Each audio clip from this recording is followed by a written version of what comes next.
시작하겠습니다. 예. 좋습니다. 안녕하십니까. 안녕하십니까. 새해 이제 첫 번째 교감록은 61칙 되겠습니다. 풍열 화상과 일진 한티끌이라고 하는 이제 본문인데, 우리가 앞에서 풍열 화상에 대해서는 38칙의 유명한 철우직이라고 하는 본문을 했죠. 풍열 화상이 임재선사의 가풍을 이은 임재종을 재건한 인물로 유명한 분이거든요. 그런데 임재의 종풍을 개성한 인물로서 유명한 것처럼 본문도 유명해요. 여기에는 이제 철우직이, 조사시민은 철우직이요, 조사의 마음 지혜 작용은 철우와 같다, 돌로 만든 쇠와 같다 해서 유명한 본문을 했죠. 그래서 본문이 어렵기로도 유명해요. 우리가 38칙에서 조사심은 철우직이라는 풍열화상의 본문도 공부했지만은, 이번에는 풍열화상이 일진 한티끌이라고 하는 그 본문을 냈죠, 그죠? 근데 원래 일진이라고 하는 말은 일념과 같은 의미를 두고 있습니다. 그래서 풍열화상의 일진인데, 자, 일념이라고 하는 것을 우리 불교에서는요, 두 가지로 봐요. 일심하고 일념을 같이 쓰는데, 일념에 망념이 일어나면은 중생심에 번뇌 망념이 일어나죠, 그죠? 육권 육진에 번뇌 망념이 일어나가지고, 그죠? 일념에 망념이 일어나면은 천하, 사나, 대지가 일어나기 때문에, 일념에 망념이 일어나는 것을 이제 일념, 일진이라고 표현하고 있는데, 여기에서는 일미진이라고 하는 의미를 사용하고 있습니다. 원래 이제 대장, 우리가 일미진 하면은 법성교에서 일미진 중 함시방이죠. 그래서 일미진은 일진이지만은 일진의 일심의 지혜가 작용하는 거죠. 그죠? 그래서 일념, 일심.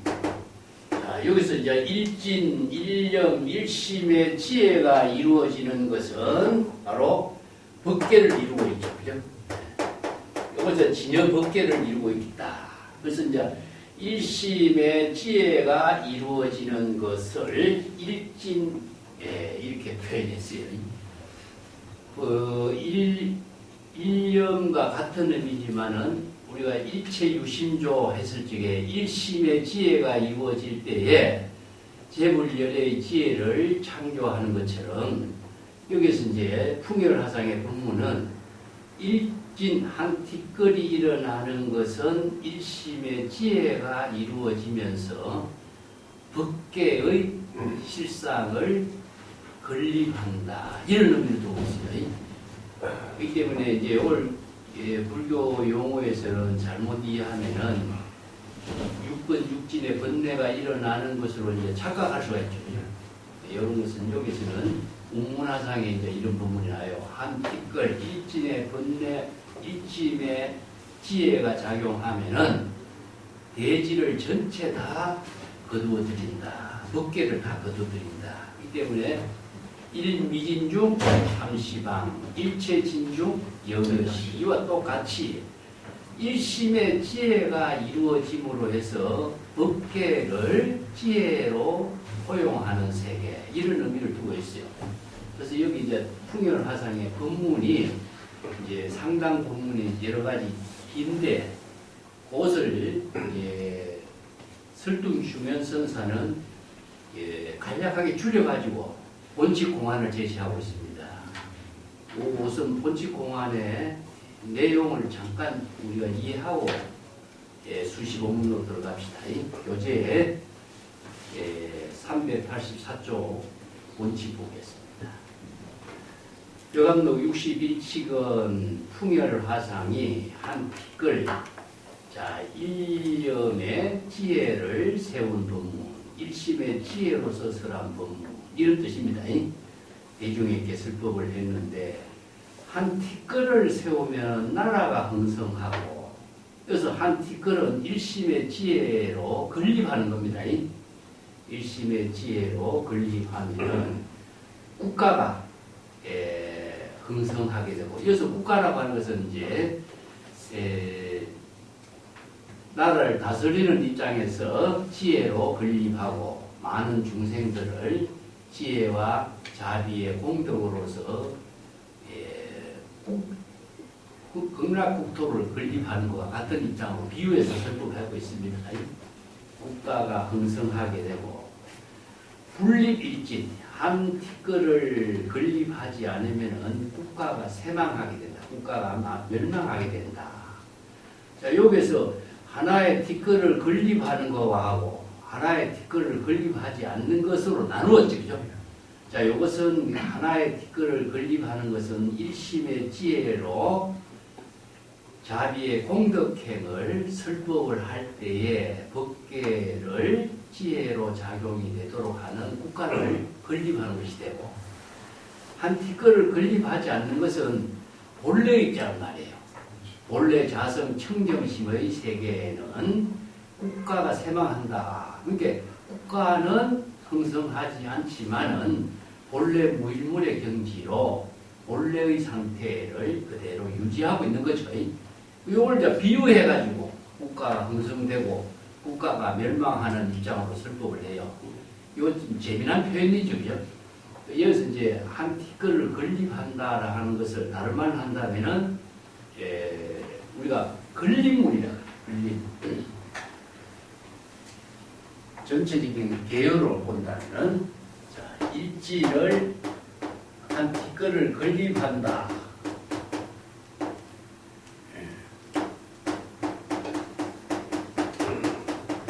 그것은 이제 재불연회가 출세해서 지혜와 자비의 법문을 설법하는 거죠. 그죠? 그러니까 여기서 국가가 건립된다라고 하는 표현은 불국토를 건립한다. 이런 의미가 되겠죠. 그러면 재불이 출세해서 일심으로 국토를 건립해서, 국토를 건립하는 것은 다른 말로 한다면 일입구의 설법을 말해서 지혜와 자비의 법문을 통해서 재불열애가 불국토를 건립하는 법문을 제시하면은 일체의 모든 중생들이 지혜, 자비의 공덕을 이루게 되고 국가를 건립하고, 또 일체 중생들이 일심의 지혜로 공덕행을 실행하는 국가가 형성이 되는 것이죠. 그죠? 이것은 이제 이렇게 비유적으로 설법해요. 이것은 이제 건립물이라고 해요.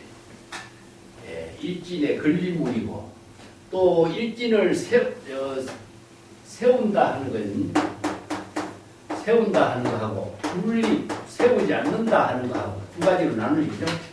세우는 것은 국가를 건립하기 때문에 모든 중생들이 지혜와 자기의 공덕행으로 자기의 국가를, 공덕행을 이루는 일이에요. 건립하지 않는 것은 이건 이제 파주물이라고 하는데 본래 입장이라니. 이게 본래는 뭡니까? 바로 본래 무일물이죠. 본래 무일물의 세계. 그래서 자성청정신 본래 무일물의 세계는 본래의 입장을 그대로 표현하고 있는 것이죠. 그렇기 때문에 우리가 기실론에서 이야기한다면 여기서는 두 가지 본다면은 앞에 걸 먼저 세워서 어언진여가 되겠죠. 그죠? 그 이언진여가 되겠죠. 그죠? 이언진여. 나중에 다시 한번 언급하겠습니다만, 일체의 모든 언어가 초월된 진여의 세계다. 요거죠. 그죠? 그럼 일부의 설법을 하는 것은 방편법문을 통해서 어언진여가 되겠죠. 그죠? 방편법문을 통해서 진여 일심의 지혜를 이루도록 하는 것. 그래서 이제 설법을 하는 것 자체가, 재불열애가 출세해서 설법하는 것 자체는 불법을 건립하는 것이 되겠죠. 불법을 건립함으로 해서 일체 중생이 모두 재불열애의 설법에 의해서 일체 중생들이 해탈 열반의 경지를 이루게 하는 지혜를 이루게 하는 나라를 국가가 형성된다. 그래서 국가라고 하는 것은 하나의 국가라기보다도 법계를 이야기하고 있습니다.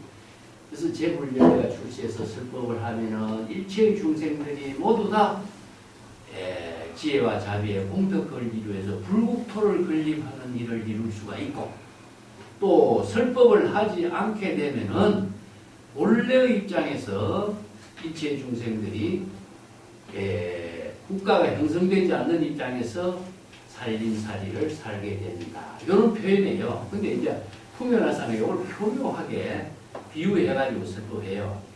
국가가 형성되면은 노인네들이, 시골 노인네들이 빈축한다 이렇게 해요. 찡그린다 이렇게 해요. 역설적으로. 왜냐하면은 시골 노인네는 아무 일이 없으면은 편안한데 요순 임금이 나라를 잘 통치해서 모든 백성들이 근심 걱정하지 않고, 또 시골 노인네가 왕이 누군지도 모르고 요순 임금이 왕인지도 모르고 국가가 어떻게 이루어지는지도 모르고, 시골 노인네들 전혀 관계없는 일이잖아요. 그렇기 때문에 시골 노인은 왕이 누구고 국가가 무엇이고 관계없이 아무런 귀찮게 하지 않을 때 편안한데, 국가를 형성하면 뭡니까? 법률도 제정하고 율법도 제정하고 복지국가도 만들고 세금도 많이 걷어들고 하니까 시골 노인들은 귀찮게 되겠죠. 그죠? 시골 노인들은 조용히 잘 사는 노인들은 괜히 귀찮게 한다고 해서 찡그린다 이렇게 표현하는 거예요. 그 국가를 건립하지 않으면은 시골 노인은 뭡니까? 편안한 거죠. 아무 해가 뜨면은 나가서 일을 하고 저녁에 집에 들어오고 국왕이 누군지 전혀 신경 쓸 일도 없이 편안하게 사는데, 국가를 잘 건립한다고 하면은 많은 일을 법률을 제정하고 경제적으로 여러 가지 세금도 거두고 하니까 귀찮게 하니까 시골 노인들 찡그린다. 이런 비유예요. 그 풍열선사는 이런 법문을 길게 해요. 길게 했는데 설도중현선사는 이 법문 가운데 우의 구절만 딱 두 가지를 있어요. 건립하는 거하고 건립하지 않는 문제. 자, 국가를 건립하면은 흥성하게 되고 일체 중생이 모두 해탈 열반을 이루는 복지국가를 이루는 것이고, 건립하지 않는 것은 각자 원래 무일문의 경지를 이야기해요. 그래서 이제 전체를 본다면은 우리 마음은 이런 뜻이죠. 원래는 평안한 경지이고, 원래 평안한 경지는 건립하지 않는 거예요. 건립하는 경지는 마음이 지혜로 자비로 공덕행을 이루면서 보살도를 이루게 하는, 일체 중생을 제불열애의 지혜로 해탈 열반의 경지를 이루게 하는 법문을 건립하는, 이런 법문을 이런 비유 법문으로 쓰라고 있는 겁니다. 그래서 이제 여기에 내용을 먼저 건립 법문을 먼저 제시했죠. 그죠? 건립문을 제시한다고 해서 그 진여 본심이 상실된 건 아니잖아. 그 이 두 가지를 가지고 풍일선사가 아주 어려운 법문을 쭉 비유 법문으로 설했는데, 요걸 설두중인선사는 요 문제점만 딱 제시해가지고 본칙으로 제시했어요. 자, 이 본칙으로 제시한 법문의 핵심은 무엇이냐? 일심의 지혜가 제불열애의 설법으로서 공덕행을 이루고, 제불열애와 똑같은 불법을 건립해서 지혜와 자비의 공덕행으로 자기 공fun사를 건립할 수 있는 능력을 갖추도록 하는 법문이죠. 선생들이 이제 그런 능력을 갖추도록 제시하는 것이 바로 선생들의 종사. 여기서 이제 본칙에서는 법당을 건립하고 종지를 확립하는 것이 바로 본분종사의 일이다, 이런 뜻입니다. 이 본분종사가 해야 할 근본의 핵심이 무엇인가 하는 것을 이제 원옥근 선사가 먼저 이렇게 수시법문으로 제시해놨어요. 그래서 이제 수시법문을 먼저 천천히 살펴보겠습니다. 그래서 건법당은 법당을 건립하고 종지를 확립한다 하는 말은 이게 원래 정도가에서 이런 법문을 쓰였죠. 정도가에서 이 법문을 종사들이 해야 할 근본 핵심이 크게는 무엇이냐 하면은 이제 수시 법문으로서 법당을 건립합니다. 법당은 무엇이죠? 바로 찰간지주에 붉은 깃발을 내세우는 거죠. 자, 법당을 건립한다 하는 것은 우리가 6조 해명선사가 바람이 움직이는가 깃발이 움직이는가 유명한 부문을 했잖아요. 문공관에서. 예. 적번이라고 적번. 원래 적번이란 말은 용수보살이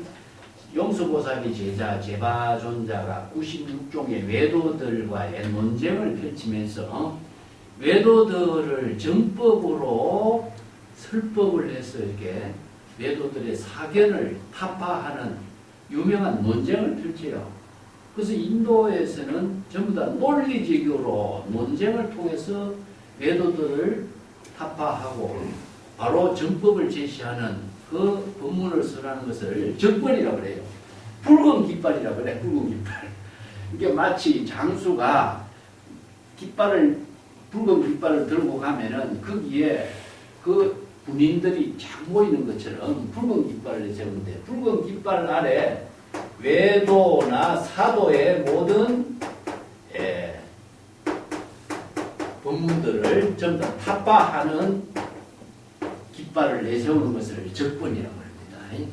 그래서 이제 중국에서 이것이 전통적으로 전래되어서 선언에서는 사찰에 가면 뭐가 있습니까? 찰간지주가 있죠. 찰간지주. 찰간지주가 높이 세워져 있어요. 그 찰간지주에는 선지식이 설법을 하거나 재불열애가 설법을 할 적에는 찰간지주에 깃발을 세워요. 그래서 6조 해명선사의 인종법사가 열반경을 강의했을 때에 그 인종법사 제자들이 열반경의 법문을 듣고 깃발이 움직이는가 바람이 움직이는가 이렇게 논쟁을 하는 거죠. 그죠? 바람 때문에 깃발이 움직이는 것이죠. 이게 깃발이 움직이는 것은 또 움직이는 대상만 보이는 거잖아요. 그래서 이제 깃발이 움직이는 것 원인은 바람이요. 움직이는 현상은 깃발인 거예요.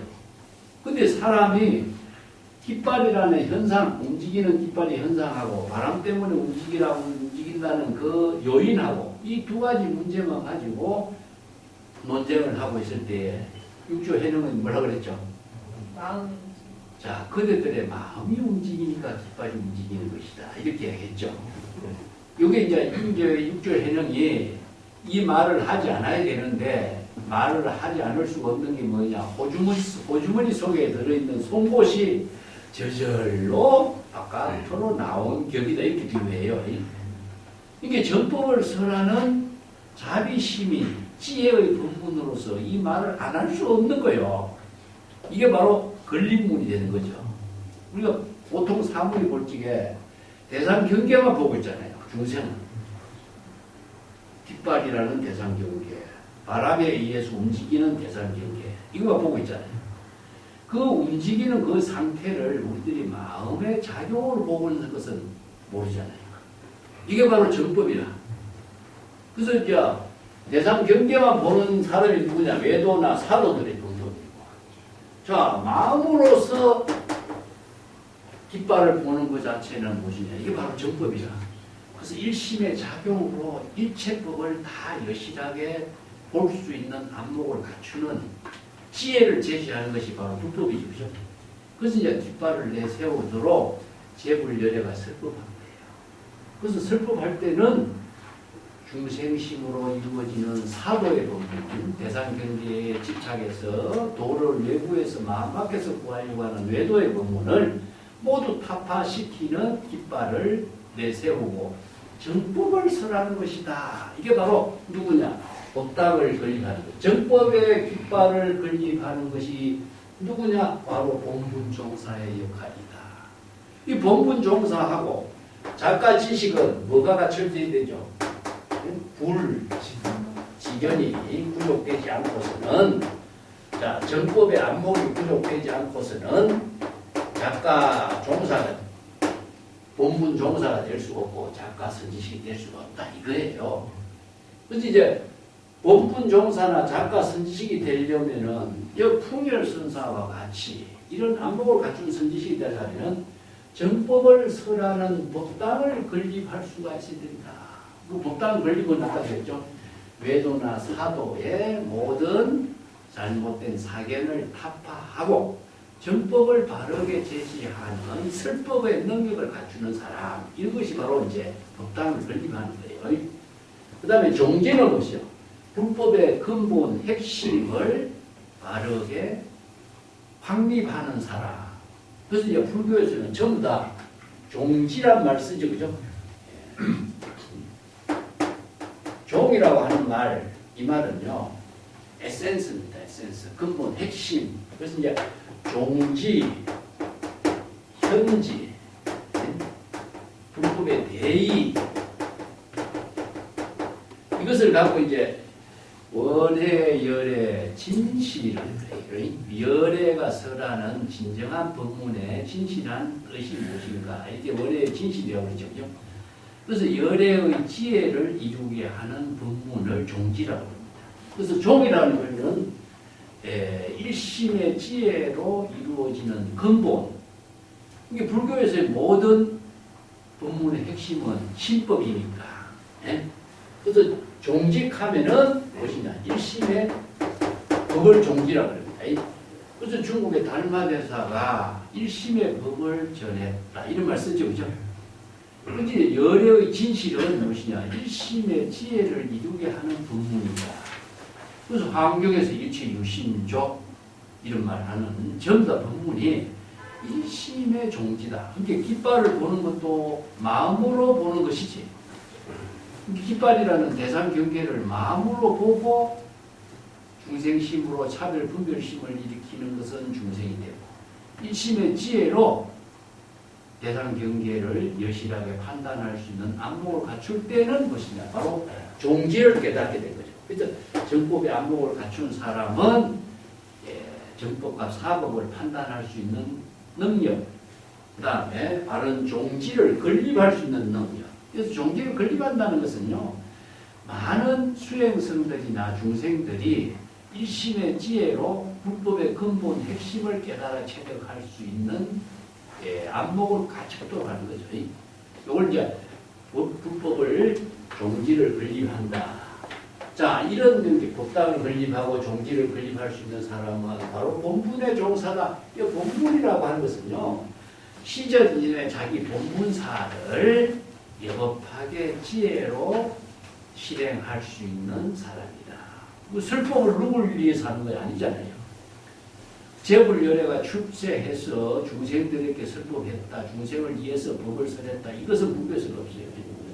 자기 본분사로 설법하는 거예요. 신천인연에 자기 본분사로서 일대사의 인연으로 설법한 거잖아요. 그렇기 때문에 우리가 부처님이 중생을 위해서 설법한 것이 있느냐? 설법한 일이 없다. 건강경에 나오죠. 중생을 위해서 일체 중생을 구제한 일이 있느냐? 일체 중생을 구제한 일이 없다. 한 중생도 구제한 일이 없다. 한 중생에게도 설법한 일도 없다. 왜 이런 말 했을까요? 자, 이것은 누가 누구에게 설법하면은 대상 경계가 만들어지고 목적이 만들어지고 무엇 때문이라는 조건이 만들어지는데, 설법은 자기 일로 하는 거예요. 우리가 보살도를 실천하는 사람은 무엇 때문에 누구를 위해서 이런 조건이 없어. 시절인연에 자기 일로서 자기 본분사의 일을 하는 것이다. 이런 뜻이죠. 내가 항상 이야기한 것처럼 직업력이 자기 일을 하는 거예요. 이게 바로 제불열애의 출세라. 이 법화경에서 제불열애가 출세하는 것은 일대사인연이다. 일대사인연이 뭐냐? 직업력이 자기 본분사의 일을 하는 것이 일대사인연이다. 우리가 수행자가 수행하는 일도 직업력이 일대사인연이요. 제불열애가 설법하는 것이나 조사가 설법하는 일이나 모두 시절인연에 자기 본분사의 일로서 하는 일이다. 그러니까 이걸 본분종사라고 해요. 이 본분이라는 것은요, 항상 직업력입니다. 항상 직업력. 왜냐? 우리들의 삶은 지금 여기를 떠나서 우리들의 삶이 이루어지고 있는 시간 공간이 없기 때문에. 그래서 우리가 잘 사는 길은 항상 지금 여기 시절인연에 따른 자기 본분사의 일을 종사, 염업하게 정법의 안목으로 불지견으로 반편의 지혜로 자기 일을 건립한다. 유명한 윤막경에서 응무소주 이생이지. 무주의 근본에서 일체법을 건립한다. 이런 말이 전부 다 자기 본분사의 일을 정법의 안목으로 건립하는 거죠. 자, 이것이 바로 본분 종사의 역할이고, 또 용과 뱀을 확정한다. 용은 성천에서 법계에 들어갈 수 있는 자유를 얻을 수 있는 것을 용이라고 했죠. 그죠? 뱀은 뭐죠? 뱀은 항상 땅에서 뛰어다니죠. 그죠? 그래서 용과 뱀을 나누는 거. 자, 우리가 용문에서 잉어가 용이 된다. 꼬리를 불태우고서 성천에 한다. 이런 말로 이제 용을 이야기하고 있죠. 이상적인 동물이지만은 그 용과 뱀을 구분할 수 있는 것, 이거 바로 이제 선생의 안목이 있어요. 작가 선지식에 정법의 안목이 있어야 훌륭한 수행자인가, 안목을 갖춘 수행자인가, 안목을 갖추지 못한 사람인가. 이제 이걸 호랑이의 머리와 꼬리를 한꺼번에 다 장악할 수 있는 사람이냐, 이렇게도 표현하고 있고, 용과 뱀을 판단할 수 있는 능력을 갖춘 선지식이냐, 이런 거예요. 그 다음에 치하고 소는 무엇이냐? 치는 검은 색깔이고 소는 흰 색깔이에요. 검정색을 바로 이제 출가성을 검정색으로 먹물 옷을 입었다 해서 치라 그러죠, 그죠? 검정색. 야, 이거는 이제 출가인이고, 소는 흰 옷을 입었으니까 세속인이죠. 그래서 이제 검은색과 흰색, 출가인과 세속인을 판별할 수 있는 것, 이건 바로 작가 선지식이다. 작가하고 선지식이 두 개 나오죠, 그죠? 이거는 본분하고 종사하고 둘로 나누는데 이걸 두 사람 합쳐가지고 해서, 작가는 원래 불교 선생들이 처음 쓰는 언어예요. 우리가 일반적으로 작가란 말이 오늘날 일반적으로 됐지만은, 작가는 법을 설할 수 있는 사람을 작가라고 합니다. 작가는 창조자예요, 창조자. 우리가 창조라고 하는 말 쓸 적에 창작이란 말 쓰죠, 그죠? 창작 작가. 자, 이건 이어서 작가는 무엇이냐면 언어로 창작하는 거예요. 그래서 이제 작가 선지식은 독자적인 안목으로 독자적인 방편법문을 설할 수 있는 사람, 이런 표현이에요. 요건 나중에 이야기했지만은 법은 본래 어느 문자가 없지만은 제불열애는 어느 문자로서 설법을 한 거예요. 그래서 제불열애를 바로 작가 선지식이라고 해요. 이제 작가는 언어로서 방편법문을 설하는 사람이요. 방편법문을 언어로서 설하는 사람이요. 선지식은 뭡니까? 방편법문을 통해서 일체 중생들을 바른 지혜의 정법의 안목을 깨달아 체득하도록 길을 안내하는 사람입니다. 그래서 이제 제불열애는 전부 다 작가 선지식이 되죠. 독자적인 안목으로 방편법문을 설하는 사람이요. 또 일체 중생들을 정법의 길로 안내해서 생사열반 해탈의 경지를 이루도록 한 사람입니다. 그래서 이 작가 선지식이라고 합니다. 선지식은 바로 이제 좋은 친구다, 도반이다, 이런 의미도 두지만은 정법의 길로서 안내하는 사람이다, 이런 의미예요. 그래서 정법의 길로 안내한다라고 하는 것은 바로 안목이 있어야 되고 정법 출세간의 지혜의 방편 법문을 설할 수 있어야 돼요. 이게 세간의 언어로서 설하는 것은 일반인들이 쓰는 작가지만 불교에서 이야기하고 있는 작가는 출세간의 지혜의 방편 법문을 설하는 겁니다. 세간의 언어를 설하는 것은 누구나 할 수 있죠.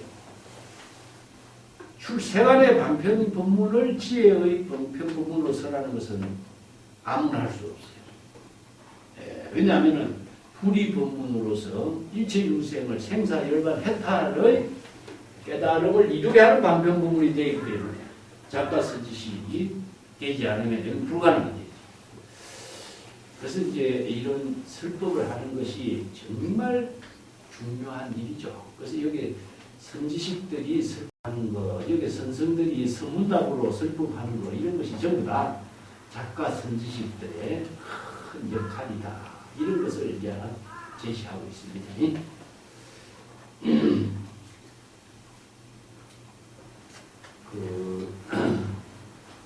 큰 종지를 건립하는 사람은 반드시 성기의 지혜를 잘 확립해야 되고, 판단 옳고 그름이라든가 살인도 할인금을 잘 실행할 수 있는 능력을 갖춰야 됩니다. 뭐 정도가에서 이제 법당을 건립하고 종지를 확립하는 사람을 분명하게 조계에서는 조계 해명의 법문을 개성한 사람이다. 이런 이제 법문을 쓰라고 있는데, 그 무량수기라든가 법화경 같은 데서도 법당을 건립하고 중생의 어리석음에 지혜 광명을 비추는 사람. 이게 어리석음이라고 하는 것 자체는 중생의 번뇌 망념에 타락하는 것이니까 출세간의 지혜의 광명을 비추어야만이 해탈하게 하는 거죠. 그래서 이제 법화경에서는 큰 법을, 대법을 설하고 또 감노법을 또 일체 중생들에게 내리고 법의 그 나팔을 불고 법의 큰 북을 치고 불법의 대의를 펼친다. 이렇게 설법을 이렇게 비유해요. 법당을 건립하는 거라든가 종지를 확립하는 것, 이런 것은 전부 다 선지식이 바른 정법의 안목을 부족해서 출세간의 지혜의 법문을 설할 수 있는 능력을 이렇게 펼친 것을 일패합니다. 남종 동교의 법문이 전부 다 중국선에서 일심의 법을 전한 그 정법의 법문을 설한 것을 이렇게 표현하고 있습니다. 그 본분 종사라든가 작가 선지식은 항상 강조하듯이 정법의 안목을 부족하지 않고서는 작가 선지식이 될 수가 없다. 여기서 이제 풍열 화상은 이런 안목을 갖춘 사람으로 이 본책에서 제시했던 위대한 선생이다. 이런 의미예요. 자, 금도상에서 살화를 논하고, 이제 금도상은 뭡니까? 칼날이죠.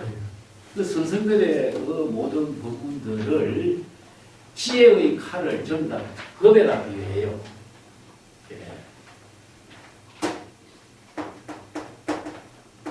지혜의 금.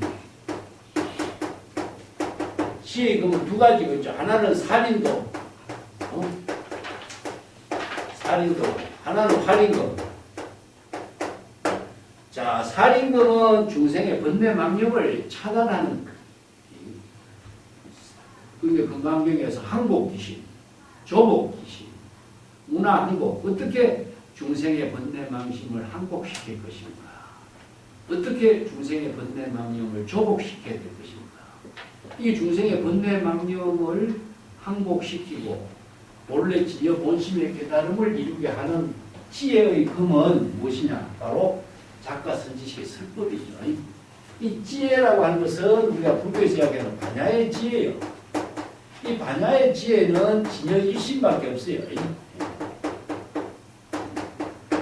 왜 진여 일심의 지혜를 반야의 지혜라고 하냐면은 중생심으로 이루어지는 모든 언어는 차별의 언어이기 때문에 반야의 지혜가 이루어지지 않아.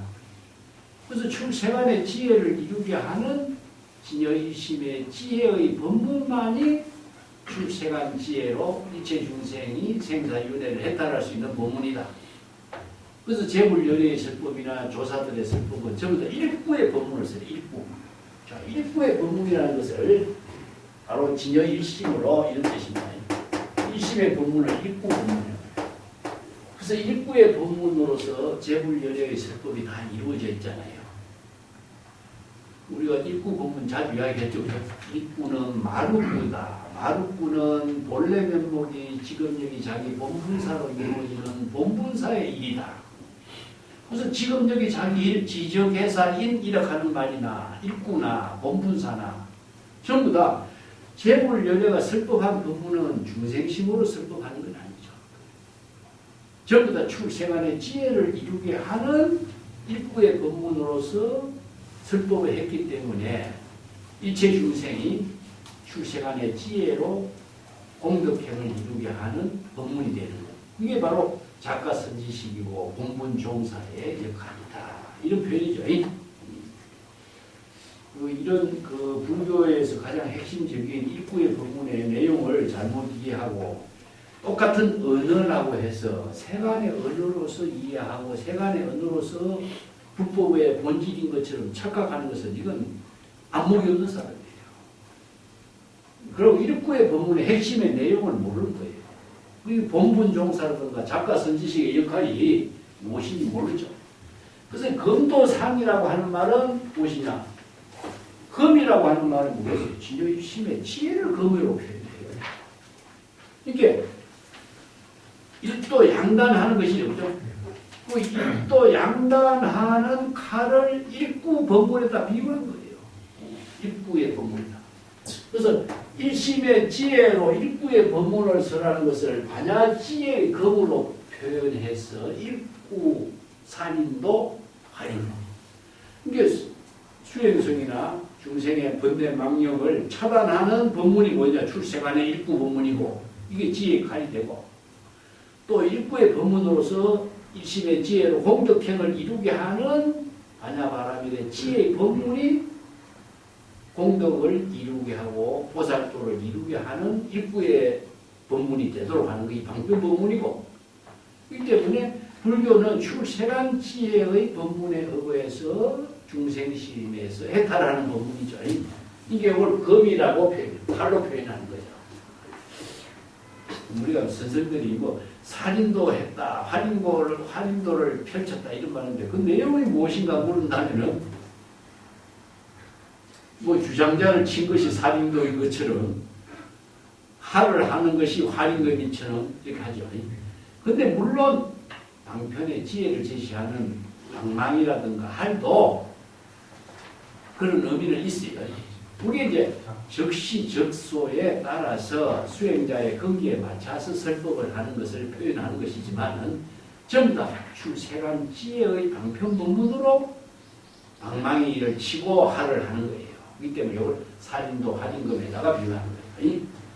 그렇기 때문에 살인도 할인금은 중생의 망념을 차단하고 지혜의 공덕행을 살려서 본분사의 공덕행을 이루도록 하는 힘을 제시하는 것이 바로 출세간 지혜의 부분이다. 그 다음에 봉. 자, 여기 칼이 나오고 방망이가 나왔죠. 그죠? 선생들이 잘 사용하고 있는 우리 앞에서도 그 주장자 이야기 나왔죠. 주장자나 언어나 할이나 선생들이 사용하고 있는 모든 출세간 지혜의 방편 도구는 반야의 지혜를 이게 방망이는 뭐로 비했죠? 우리가 본래 면목에 했죠. 그냥 이게 본래 면목으로서 방편의 지혜를 제시하는 것은 무엇이죠? 바로 중생의 바른 지혜를 판단할 수 있는 능력이죠. 성기의 지혜가 여법한지 판단할 수 있는 능력으로서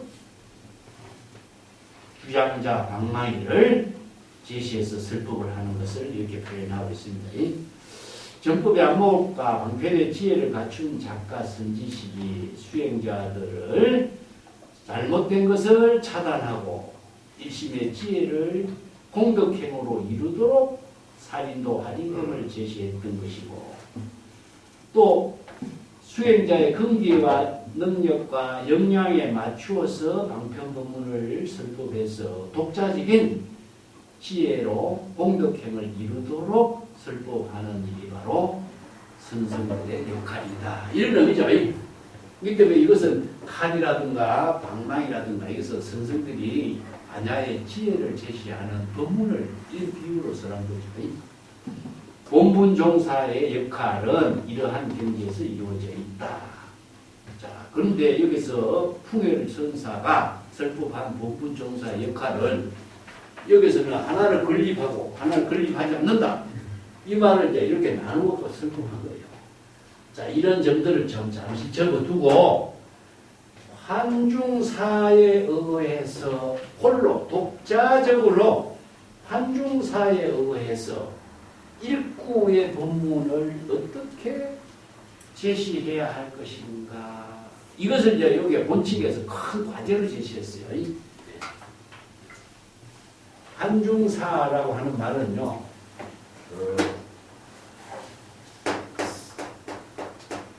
세외 장군이요,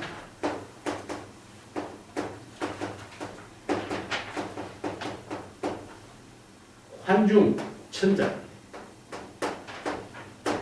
그러면 세외 장군은 요새를 지키는 것은 장군들이죠, 그죠? 그러면은 황실에서 중앙 황실에서 있는 황제는 뭐냐? 환중천자예요. 환중천자하고 세외 장군을 이게 중국에서 또 비유해가지고 진여 일심을 표현합니다. 자, 요건 이제 일심의 근본을 환중천자라고 했고, 반편의 지혜를 세외 장군이라고 했어요. 이게 일심의 근본에서 일구의 법문을 통해서 어떻게 이 방편의 지혜를 제시해야 할 것인가. 이 일구의 법문이 나오죠, 그죠? 이게로 이걸 다르만 한다면은 진여 일심으로 일구의 법문을 설해서 독자적인 방편 법문을 어떻게 자유자재로 제시해서 자기 법문사의 일을 건립해야 할 것인가. 본칙 공안을 통해서 여러분들은 잘 참고해야 한다. 이런 말이거든요. 그래서 환중의 본분사는 본분종사 작가 선지식이 독자적인 진여일심의 지혜로 본분사의 공덕행을 방편지혜로 펼칠 수 있는 능력을 갖춰야 된다. 이런 의미인데, 앞에서 본분종사 작가 선지식이 여기서 한 나라를 건립한다. 건립하는 것이 진여일심의 지혜로 방편법문으로서 제불열의 공덕행을 이루도록 하는 설법을 하는 것을 건립한다. 이런 표현이죠. 그래서 이제 작가 선지식이 수행자들을 맞이해서 중생심의 망령을 차단하고 일심의 지혜로 공덕행으로 본분사를 건립할 수 있는 능력을 이루도록 하기 위해서는 어떻게 해야 되느냐. 각자 진여 일심의 지혜로 최상의 일구의 근본으로서 독자적인 살인도 할인범의 공덕행을 실행할 수 있는 능력을 갖추어야 된다. 이런 의미예요. 그래서 이제 안목을 갖추지 못한 사람은 일심의 지혜로 자기 본분사의 공덕행을 이룰 수가 없다. 이런 표현을 이제 여기서 쓰라고 했는데, 실제로 위산영우 선사의 법문에 이런 말이 있어요. 일체의 모든 번뇌 망령을 받아들이지 않고, 그렇지만은 일체의 법을 방편의 지혜로 자유자재로 펼칠 수 있는 능력을 갖췄을 때 시전 이전에 따른 모든 일을 공덕행으로 건립할 수가 있는 거죠. 자, 이것을 막고 저것을 차단하는 것이 취사선택이 아니라 온 몸이 바로 제불열의 지혜가 되고 일체의 법이 제불열의 지혜가 되는 공덕행을 제시할 수 있는 힘이 있어야 된다는 것을 이제 이렇게 표현해요. 진여 입법은 진여 법계와 하나 된 환중사가 되고, 진여 일심의 지혜로 일구의 법문으로서는 일체의 중생들과 함께 제불열의 지혜를 공덕행으로 해양할 수 있는 능력을 제시할 수가 있어야 된다. 이런 의미로 이런 법문을 이제 설법하고 있는데, 내가 일구의 법문 자주 이야기했죠. 원래 불교에서 경전에서도 우리가 자주 썼지만은 법이라고 하는 글자는 일심을 말하고 있죠, 그죠? 불교 공부를 오래 한 사람도 사실 이 말은 참 어려워요. 법이라든가 진리라든가 도라든가 이 말을 중국에서는 많이 쓰죠. 그 인도에서는 이 법이란 말 쓰는데 중국에 와서는 진여 이치라든가 이법이라든가 뭐 이런 말 쓰고, 노장자에서는 도라는 말을 쓰고 그러죠. 근데 똑같이 지난번에 이야기했지만 도라고 하는 것을 도라고 말할 수가 없잖아. 법이라는 말도 그렇잖아. 법이라는 말이라는 것을 부득이 임시 방편으로 법이라고 했어요. 근데 법이라든가 이라든가 도라든가 하는 말을 불교에서는 전부 다 일심으로 표현해요. 그래서 불교는 신법으로 이루어지는 깨달음의 지혜의 법문이다. 그래서 신법에, 그래서 달마대사가 중국에 전한 법이 무엇인 법이냐? 일심의 지혜로 이루어지는 법문이다. 그래서 일심의 법이잖아요. 그 우리가 경전에서 법은 본래 어느 문자가 없어. 그렇지만 부처는 어느 문자로서 설법했다. 이 법문이란 말이죠. 자, 이게 어느 문자가 없는 것이 뭐냐? 바로 이체의 모든 언어가 초월된 이연진이라고 해요. 기실론에서 이렇게 표현하죠. 그렇지만은 언어가 없으면은 아무리 훌륭한 불법이라든가 도라든가 이런 것을 제시해도 언어를 통하지 않고서는 도를 내용을 알 수가 없고 도를 깨달을 수 없고 도를 지혜로서 실행할 수 있는 능력을 알 수가 없기 때문에 부득이 제불열애는 어떻게 합니까? 언어로서 설법했다. 이 진여라고 하는 말은 도와 마찬가지입니다. 법이나 마찬가지예요. 진여법. 진여법이라고 하는 것이나 불법은 똑같은 말인데 제불열애가 명자 언어로서 설법을 해요. 그래서 이제 언어를 설법한 방편법문으로서 설법한 것을 제불열애는 설법이다 이렇게 표현하죠. 설법을 중국 선생들은 일구의 법문이다 이렇게 표현해요. 노자에도 그렇잖아. 도라고 하는 것은 자체가 언어가 없는 거고 도라고 하는 언어를 제시한다고 해도 언어라고 하는 것 자체가 실제로 존재하는 건 아니다. 임시다. 이게 임시 방편이라는 언어를 가지고 법을 이야기하고 도를 이야기하는 거잖아요. 그죠? 그래서 불교에서 이야기하고 있는 언어는 일반의 언어가 아니다. 어떤 언어겠어요? 중생이 심으로 말하는 일상적인 차별, 분별심이 이루어지는 언어가 아니다. 이거죠. 그렇기 때문에 출세간의 언어라고 해요. 그래서 출세간의 언어를 일구 법문이에요. 그죠? 일구 법문을 우리 법문이에요. 우리 법문을 중국 사람들은 일구 법문이라고 합니다. 그래서 제불열애가 설법한 것은 일반 세간의 언어로 설법한 것이 아니에요. 불교는. 출세간의 언어로 설법했기 때문에 출세간의 지혜를 이루게 하는 언어로 설법했기 때문에 이 출세간 지혜의 법문을 통하지 않고서는 출세간의 지혜를 깨달아 체득할 수 없고 해탈 열반을 이룰 수가 없습니다. 그래서 불교의 모든 경전은 세계의 어떤 종교와도 차원이 다른 언어의 내용이 다른 거예요.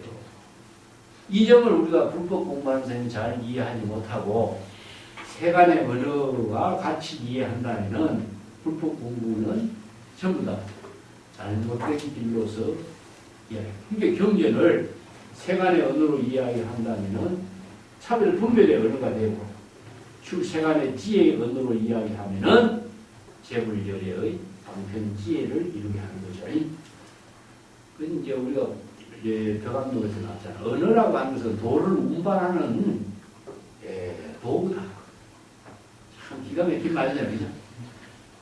언어가 없으면은 우리 인간들 세계에서는 지혜를 나눌 수 없고 또 지혜와 자비의 인격을 보살도로서 공덕행으로 나눌 수 없기 때문에 인간이 가장 위대한 문화국가로 이루어진 것도 언어 때문이다.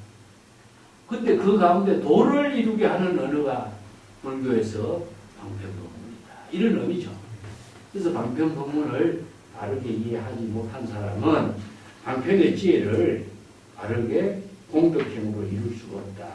그래서 일부요연 초배의 일부의 법문을 통해서 우리가 생사해탈을 이루고 일부의 법문을 통해서 재불결의 공덕행을 우리가 보살도로 실현하는 거예요.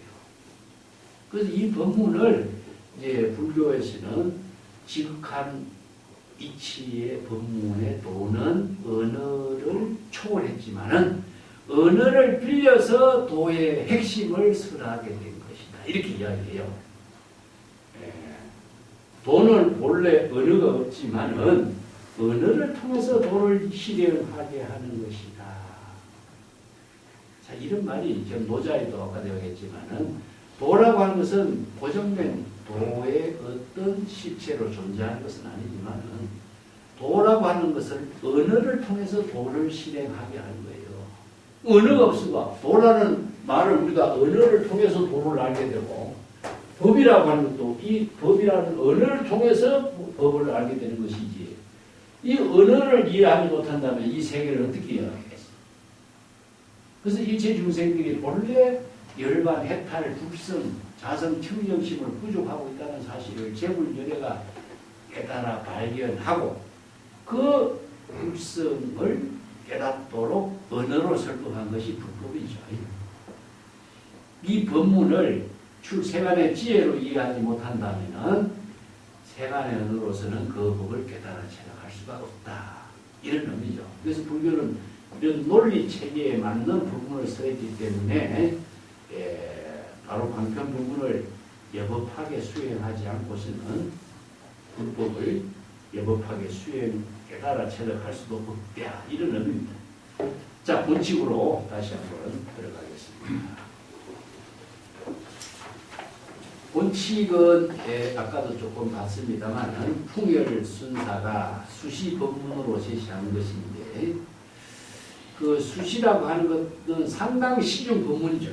그 상당 시중 법문은 중국 선언에서 인도에서는 부처님이 항상 제자들이 질문하면 설법했지만 중국에서도 정기적으로 중국의 선언은 한마디로 말해서 최고의 출세간 지혜를 배우는 학교였어요. 학교. 법당이라고 하는 데가 설법하는 데고. 그래서 법당이 재불여자가 매일 설법하고 선성들이 찾아와서 질문하고 선문답을 나누는 곳이었죠. 그래서 상량이라고 하는 것은 상거래를 하는 것과 같이 정법의 지혜를 체득하게 하는 대화의 장소입니다. 얼마나 개방적입니까? 그게 제자들이 항상 선지식을 찾아가서 안목을 열게 하고 바른 정법을 깨닫도록 하는 질문을 하고 거기에 맞춰서 설법을 하고 대화를 했던 그런 법문들이 상당 시중 법문입니다. 그 시중이라고 하는 말 자체가 대중들에게 정법을 바르게 제시했다. 불법의 종지를 제시했다. 이런 의미인데 이것은 자기 자신의 주장이 없다는 뜻입니다. 여법하고 여실하게 계시해서 직접 자신의 눈으로 확인하고 깨달아 체득하라. 이런 의미죠. 그래서 불교의 위대한 점은 이체의 제법을 각자 스스로 확인하고 각자 스스로 물을 마시고 직접 그 법을 깨달아 체득하게끔 도와주는 역할만 한 거예요.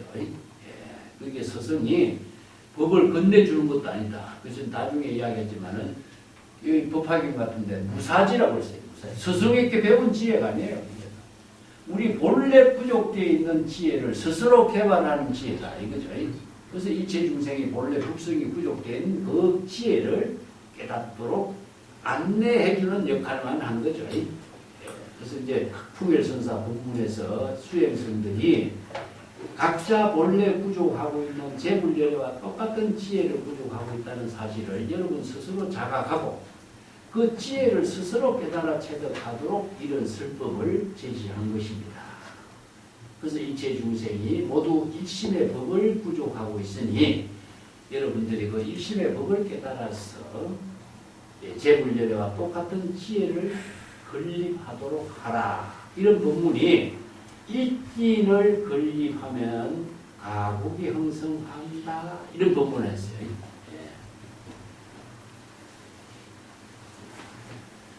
이것을 국가가 형성한다 이런 비유로 이제 국가가 형성하게 하는 법을 이제 여기서 불국토를 건립한다 이런 말과 마찬가지예요. 예. 일심의 법을 깨달아서 그대들이 지혜와 자비로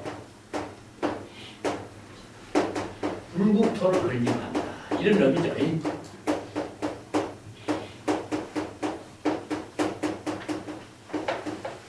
이걸 국가가 형성한다 이런 말인데 불국토를 건립한다라고 하는 것 자체는 지혜와 자비로 재물연의 국토를 스스로 건립하는 것 이런 말이죠. 그죠? 이게 이제 보살도를 실천하는 힘을 일심의 법을 깨달아서 직접 국가를 형성하게 이루도록 한다. 요거 이제 일진이란 말은 일심의 지혜를 통해서 불국토를 건립하는 것 이런 의미죠. 그 선에서는 부지화상이 손가락 하나를 딱 제시했죠. 평생 손가락 하나를 제시해가지고 설법하는 것은 일심이라든가 일지라든가 불이법문의 의미를 두고 있어요. 그래서 일부의 법문을 이렇게 일심법을 여러 가지 비유로 뭐 손가락을 제시했다든가 아니면은 주장자를 제시했다든가 여러 가지 이제 방편 도구를 사용해서 일심의 법을 제시하는 설법을 출세간 지혜의 반야 지혜를 설법한 것을 비유한 겁니다. 그 하나의 꽃이 피니까 세계가 일어난다. 우리가 일로한테 오역 우리가 저기 상계사회죠, 그죠? 세계 일화라는 말이 있죠. 세계 일화.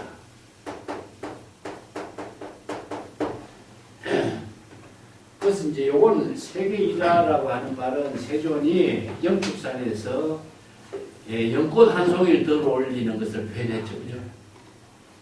이게 말을 하지 않고 연꽃 한 송이를 들어 올린 것은 손가락을 하나 세운 것이나 여기 한 티끌을 올린 것이나 주장자를 한번 들어 올린 것이나 이걸 이제 상징적으로 유마의 침묵도 말을 하지 않지만은 바로 일심의 법문을 여여하게 제시한 것이나 똑같죠. 근데 가섭이 미소를 지어주죠. 세계일화 조종유교 이런 것에 조사의 모든 종지가 6%로 이루어졌다. 이게 이제 하나의 꽃은 여기에 꽃은 무엇이냐면은 그 매화죠, 매화. 그래서 중국의 그 황매산을 중심으로 해서 이제 매화꽃을 이렇게 비유해서 이제 6대 조사가 전성된 것을 표현했는데 인도에서 세존이 꽃을 들어 올린 것인데 조사의 법문은 6조의 법문으로 전성된 이런 법문을 이제 개성으로 볼 거죠. 하나의 꽃을 들어서 보인 것이나 일념의 지혜가 이루어진 것이나 이것을 전부 다 일구의 법문을 이야기합니다. 그래서 운문선사의 상당 법문에도 일진, 일심의 지혜가 이루어지면은 대지가 모든 대지가 그대로 하나 일심의 법계를 이루게 되고 하나의 그 사자의 털 하나가 온 사자의 몸과 같다. 다른 비유한다면 하나의 한 방울의 바닷물이 온 바닷물과 같다. 불인 거죠. 이걸 바로 일심의 법하고 법계가 일심으로 이루어진 세계하고 불이라고 하는 입장을 이렇게 표현해요. 그래서 이제 불교에서 이런 비유가 이제 많이 나오죠. 일미, 한 방울의 바닷물을 일미라고 그래요. 짠맛이라고 해서. 한 방울의 바닷물이 일미나 온 바닷물이 짠맛이나 같은 거죠. 이게 불의의 세계라. 그렇기 때문에 일구의 법문을 불의 법문으로 선하는 것을 일령, 일심, 법에다 비유하는 거죠. 자, 그것이 일심의 법을 말해요. 그래서 일심의 법을 깨달아서 지혜와 자비의 공덕행으로 본분사를 건립하는 일이 국가를 형성하게 하는 것이다. 그 국가를 형성하는 것 자체가 불국토를 건립하는 거예요. 우리가 정토를 건립한다. 불국토를 건립한다. 이 말은 경제에서 가끔 쓰고 있지만 정토는 어디 있어요? 유마경에서 정토는 어디야? 직심이 바로 정토죠. 그죠? 그렇기 때문에 여기 불교시는 법성토를 해요. 법성에. 진여 법성의 세계를 법성토를 정토로 하고 진여 법성의 지혜 작용의 바로 이제 법성신이라고 해요. 이것은 법성신을 열의 법신이라고 해요. 그 불교에서 이야기하고 있는 불국토나 정토를 대상 경계로 실제하는 세계로 본다면 그 망상에 빠지고 그래서 마음 밖에서 도를 구하는 것 자체도 대상 경계를 추구하는 중생이 되고 이게 일심의 법에서 모든 재불국토를 건립해야 되고 일심의 법에서 재불여애와 똑같은 보살도를 이루도록 해야 되는 거예요. 그래서 일심의 법에서 방편법문으로 설법해서 자기 본분사를 보살도로 건립하는 거예요. 재불여애가 설법하는 일도 마찬가지고 일체중생이 해탈 열반의 경지를 이루는 것도 마찬가지죠. 그 법성에서 일미진중 삼시시방 일체진중 여기시 이런 표현을 했어요. 그래서 불교는 신법이다. 신법의 종교다. 그래서 일심의 법의 종교를 화엄경에서 뭐라고 했죠? 일체 유심조라. 이 한마디 법문이 일심의 법을 설하는 거예요. 그래서 일체의 모든 법은 우리 일심의 마음 작용에 의해서 이루어지고 있는 거예요. 그래서 마음 작용에 의해서 전개되는 내용이 달라지는 거예요. 그래서 자아의식의 중생심으로 마음 작용을 쓰면은 무엇이냐? 중생의 차별, 생사, 윤회의 세계에 빠져. 이 전이라고 하는 글자가 기가 막힌 글자라 그랬어. 그래서 일체 유심조는 마음 작용에 따라서 일체법을 스스로 세간법을 만들기도 하고 출세간법을 만들기도 해요. 근데 이 마음 작용에 전환하게 하는 근거는 뭐죠?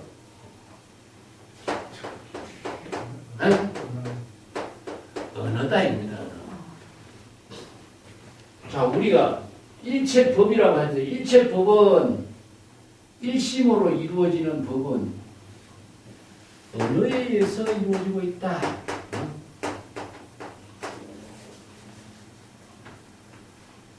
그래서 이제 마음이 중생심으로 작용하는 언어를 쓰면은 생사윤회에 따라 마음이 재불여의 설법에 따른 출세간 지혜의 방편법문에 의거하면은 해탈 열반의 경지입니다. 마음이 어떻게 부처가 되고 중생이 되겠어요? 마음이 쓰는 도구에 따라서 중생이 되고 부처가 되는 거지. 마음이 쓰는 도구가 뭐야? 우리가 은필, 연필, 주장자, 언어. 우리가 마음이 주인이 되어서 주인으로서 활용을 할 수 있도록 사용하는 도구가 다 언어입니다. 이 언어를 통해서 우리 마음 작용이 실행되는 거잖아. 그래서 마음이 언어를 통해서 부처가 되고 중생이 되는 거예요. 그래서 적심, 시불. 마음이 바로 부처다 하면은 언어를 모르는 사람이 이 말을 알아도 내용을 모릅니다. 마음이 출세간의 지혜의 방편 법문을 통해서 재불열애가 된다. 이런 것을 이렇게 알아야 되잖아. 근데 마음이 부처다 하는 말은 애매하게 하는 거예요. 애매하게 모르면서 애매하게 하는 거예요.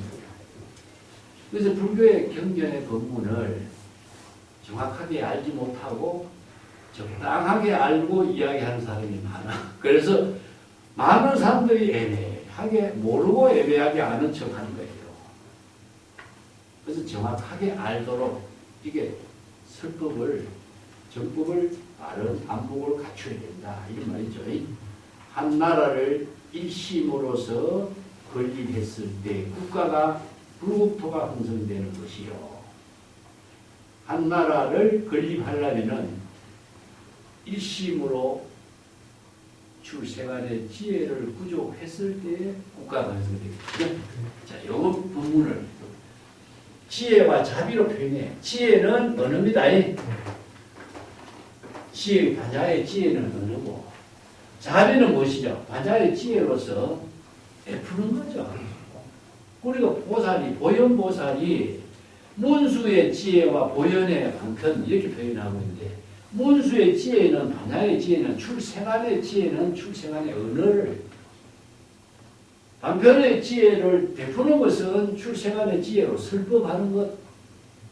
이 때문에 자비라고 하는 말을 수없이 이야기하지만 자비의 구체적인 내용은 뭘까요? 언어죠.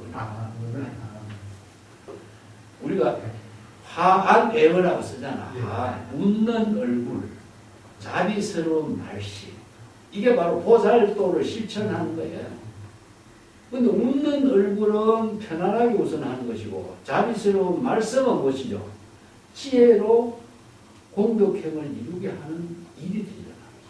이게 언어가 아니면 우리가 보살도를 실천할 수가 없습니다.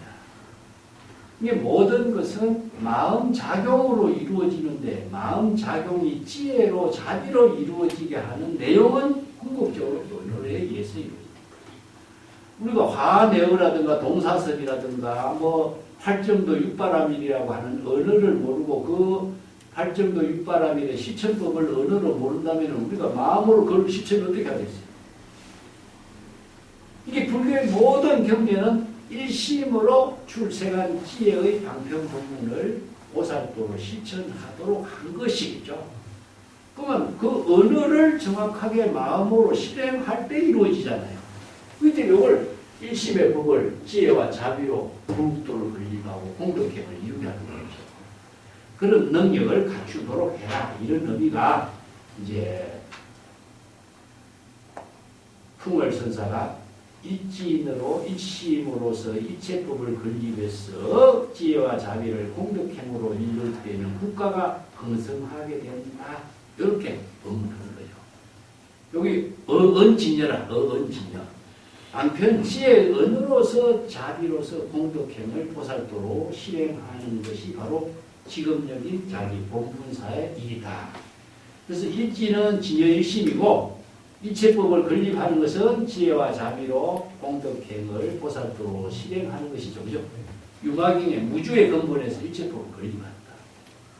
저 일체법이라고 하는 것 자체는 일심법으로 일체법을 이루는 거죠. 일체법은 뭐죠? 내가 어려라 했죠, 그죠? 어렵니다. 그래서 왜 일체법이 어느냐? 우리가 시절인연에 자기 본분사의 일을 하는 그 자체 하나하나가 전부 다 일체법이에요. 이런 말을 이제 함축해서 쓰는 말인데, 이걸 구체적으로 조금 더 설명을 해봅시다.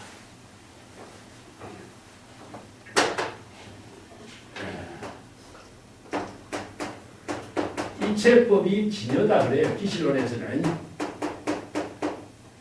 일체법이 진여의 심의 지혜인데, 자, 일체법을 시간적으로 지금이죠. 그죠?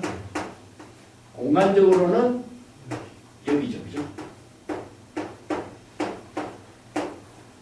자, 시간, 공간이 교체되는 것이 바로 어디죠? 바로 여기죠. 그죠? 지금 여기 자기 일이 일체법입니다. 그런데 일체법을 모으면 굉장히 많은 것 같지만 일체법이 이루어지고 있는 것이 바로 일체법인 거예요. 언제? 지금입니다.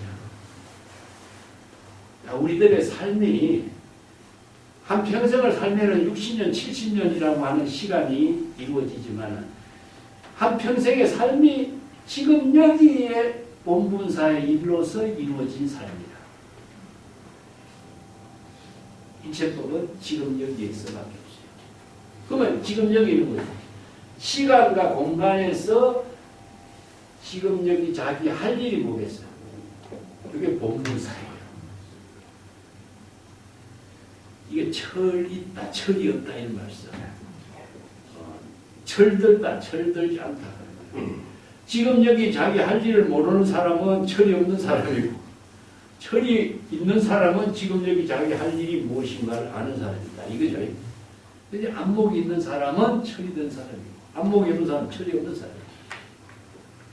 그래서 쓸데없는 일로서 85%의 모든 시간을 과거의 생각으로 낭비하고, 10%의 모든 생각을 미래의 생각으로, 환상으로 낭비하고, 겨우겨우 한 5%의 시간만 갖고 우리들이 살고 있는 것입니다. 그래서 인간은 환상과 같은 꿈 속에서 시간을 낭비하고 있는 거야. 근데 이게 불교는 뭐죠?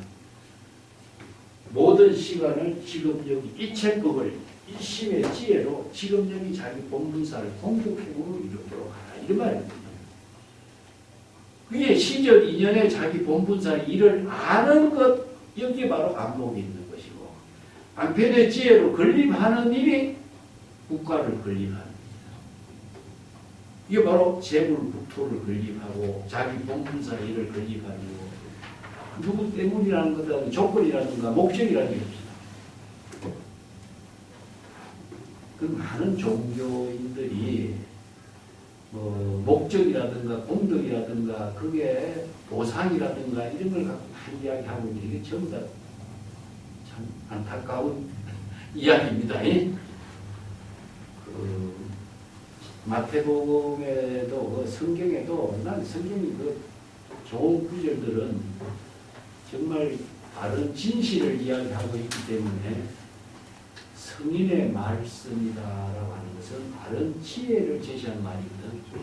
우리가 노장자의 법문이라든가 성경이라든가 성인, 노노 공자의 말도 성인의 말씀이라고 하는 것도 바른 지혜로 바른 안목을 제시해주는 법문이기 때문에 우리가 존경받고 많은 사람들에게 주목받고 있는 거 아니에요. 자, 그대가 지금 기도를 해서 보상을 이미 받았는데 또 무슨 보상을 받으려고 하느냐. 이 한마디는 성경에서 가장 좋은 말이에요. 기도하는 그 자체가 지금 여기 자기 본분사의 일이잖아. 거기에서 기도하는 일이 보상이 이미 받아진 거야. 근데 누구로부터 신으로부터 또 무슨 보상을 받으려고 기대하느냐. 이게 바로 잘못된 사고잖아. 근데 전부 다 많은 종교가들은 뭐냐? 기도를 하면은 보상을 받게 되고, 기도를 하면은 복을 받게 되고, 전부 다 조건을 붙이고 있잖아. 이런 것은 안목 없는 사람이 하는 소리. 그래서 경전도 마찬가지입니다. 경전도 정법을 바르게 제시하는 경전의 법문을 바르게 깨달아 체득하는 일이 우리가 불교 공부의 의미다. 그 점이 경전이 경전으로서의 진정한 의미, 가치, 열애의 진실을 바르게 하는 거예요. 그래서 풍열 순서도 마찬가지라. 일적 일체 다적이 일미진중한 시죠. 일체 유신조의 법문의 도리를 바르게 깨달아 체득해서 지금 여기 자기 본분사회를 이루는 것이 공덕행을 이루고 정법을 실행하는 일인데, 안목 없이 바른 지혜를 부족하지 못하면 아무리 많은 언어를 갖고 있을지라도 언어의 속박에서 놓여야 돼요. 그래서 풍열화상이 일심으로 당편의 지혜를 통해서 이체법을 자기 본분사로 건립하는 공덕행을 이루도록 하라. 이런 말이죠. 두 번째, 만약에 입진으로 일심의 법을 건립하지 못한다면 국가가 쇠망하게 됩니다. 이건 이연진이라고 그러죠. 예, 이건 본래요. 일체의 언어를 제시하지 않는 본래 입장은 자성청정심이지만은 지금 여기 자기 본분사를 건립하는 힘은 없어. 그러니까 마음을 청정하게 하라 하는 것은 있을 수 없는 일이야. 본래 청정한데 왜 마음을 또 청정하게 하라고 그랬어? 마음을 닦아라 하는 것은 이거 거짓말이야. 닦을 마음이라는 게 없어. 본래 청정하기 때문에. 근데 안목 없는 사람이 이런 소리를 가지고 마음을 청정하게 하라, 마음을 닦아라, 뭐 도를 이루어라, 깨달아라 이런 말로 대단한 법문을 하는 것처럼 이야기하고 있잖아. 여기 진역법을 모르겠어. 본래 청정한 경지는 우리가 이제 마조의 그 자선에서도 이야기하고 있잖아요. 기와장을 걸어서 거울이 될 수가 없는 것처럼 우리가 자선에서 마음을 청정하게 하는 게 아니에요. 발심 수행했을 때 본래 청정으로 되돌아가는 거잖아요. 근데 방편에 지혜가 없으면 뭡니까? 항상 자기의 본분사를 건립하는 힘이 없으면은 자기 본분사에서 빠져버려요. 이게 편안한 것 같아도 편안한 것이 아닌 거죠. 자, 우리가 자전거 탈 적에 자전거를 가만히 있다가 세워둔다면은 가만히 세워진 상태로 우리가 자전거를 탈 수가 있어요? 무너지죠. 본래로 되돌아가는 것은 중요하지만 본래로 가만히 있는 상태가 아니라 본래에서 방편의 지혜로 본분사를 건립하는 일이 되어야 돼요. 자전거는 끊임없이 페달을 밟아야 움직이야 작용이 되었을 때 자전거에서 본분이 있는 거죠. 우리의 몸도 마음도 작용적성이라 작용하는 그 일을 통해서 지혜의 생명이 이루어집니다. 본래 청정한 대로 마음을 깨끗한 대로 마음을 비운 상태로 조용한 대로 뭐 청정한 대로 이것만 강조하는데 그거는 죽으라죠. 지혜로운 삶을 건립했을 때 자기가 살아나는 거지. 우리가 보살도라고 하는 것은 청정한 상태가 되는 것이 아니라 보살행을 하는 상태에서 자신의 지혜의 생명이 살아나는 거죠. 뭐 똑같은 거죠. 그렇기 때문에 여기에 한 티끌을 건립하지 않으면은 나라가 쇠망한다. 본래로 되돌아가는 이지만은 지혜의 작용이 이루어지지 않는다. 근데 이런 상태에서 시골 노인들은 뭡니까? 편안하다 이야기. 시골 노인들은 여러 가지 일이 없으니까 편안한 것처럼 이렇게 비유해서 표현하고 있는데 기실론에서는 소탕문이라고 그래. 아공, 법공의 경지가 이루어지는 견성성불. 그래서 우리가 선에서도 견성성불 이런 말 쓰잖아요. 그죠?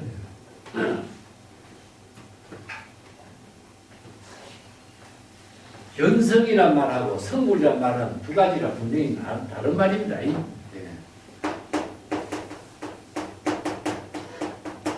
견성은 발심수행이야.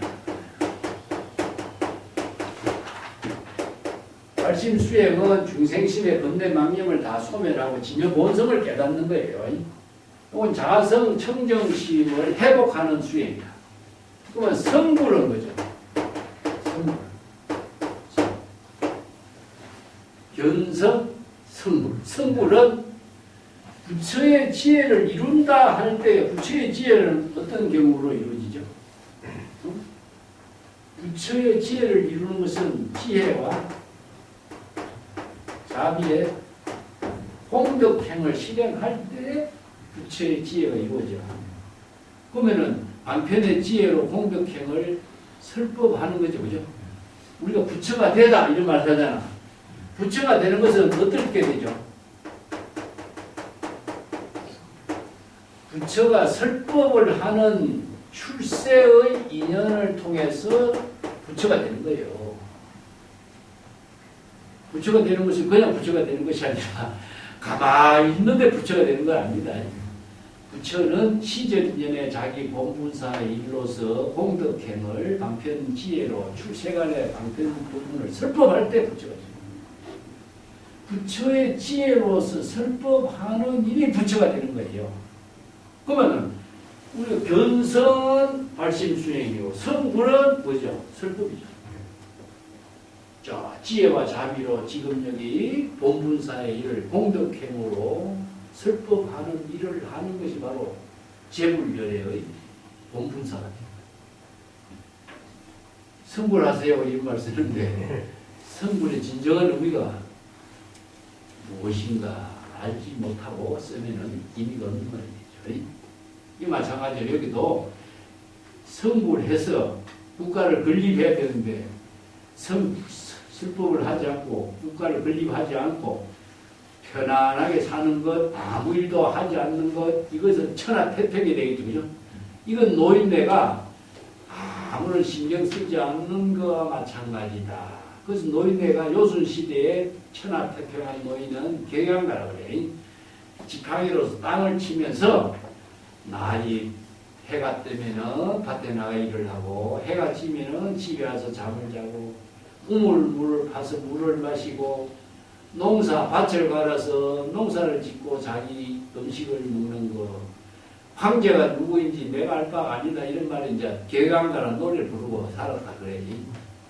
그게 천하태평가를 이렇게 표현하고 있는데 이것은 이제 풍일선사는 아무런 일이 없는 것을 여기서 근본도 두지 않고 지혜로 공덕행을 이루는 제불의 성불의 입장을 가지고 국가를 건립하고 자기 본분사의 공덕행을 이루도록 하는 부분을 지금 설명한 거예요.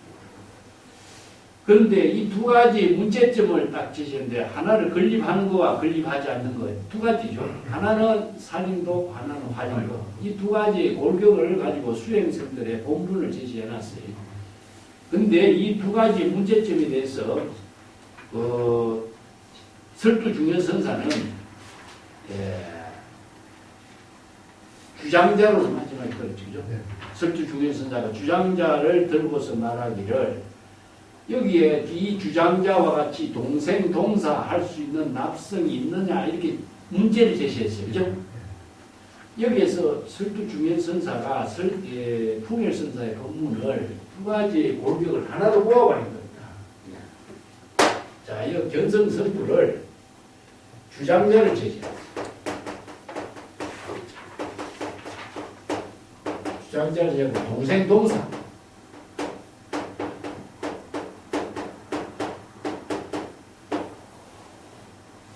견성하고 성불을 여기서 나누어서 하나는 뭡니까? 바로 이게 분립, 하나는 건립이죠.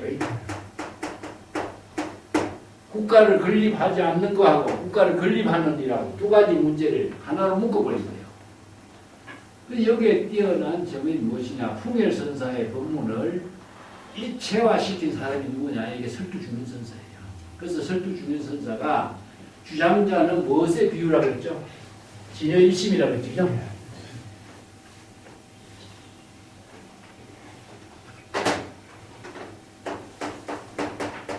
일심의 지혜. 자, 일심의 지혜를 이룬 것은 정법의 안목이죠. 정법의 안목을 부족한 수행성이 내가 제시하는 주장자와 동생, 동사 할 수 있는 수행자가 있느냐 이 문제를 수행생들에게 질문을 던지고 있는 거죠. 동생, 동사 이군결 그대와 같이 나와 같이 동생, 동사 할 수 있는 사람 이 사람이 누구냐? 바로 지엄동지입니다.